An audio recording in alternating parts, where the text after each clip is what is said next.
d'entendre.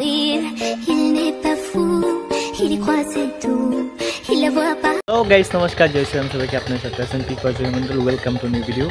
তো আমরা হচ্ছে আজকে ঢিপে যেয়ে যাচ্ছি স্নান করার জন্য।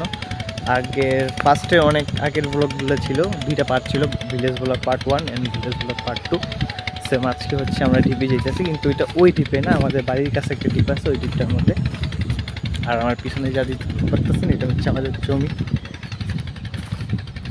আর এই হচ্ছে আমাদের সেই নদীটা বলতে কি ওই পুকুরটা, যেটার মধ্যে আমরা একটা ব্লগ বানাইছিলাম নতুন জলের, ওইটা।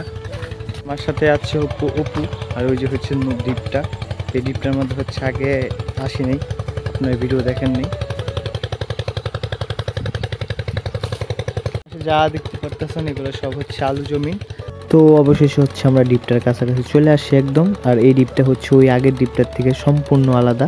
ওই দ্বীপটা হচ্ছে একটু নিচের দিকে, মানে গর্ত টাইপের বেশি। আর এটা হচ্ছে দেখেন জল যাওয়ার জন্য একদম অনেক দূর পর্যন্ত একটা হচ্ছে ইটকল দিয়ে পাকা লাইন করে দিচ্ছে। আর হচ্ছে আমি এখানে হচ্ছে পিছনে দ্বীপটা, সামনে হচ্ছে আজকে বা কালকের ভিতরে আমরা একটা বারবিকিউ পার্টির ব্লগ নিয়ে আসতেছি। তো এই ভিডিওটার জন্য সবাই একটু অপেক্ষা করেন। তো দেখা হচ্ছে সামনের কোনো ভিডিওতে, ততক্ষণ ভালো থাকবেন, সুস্থ থাকবেন, টাটা।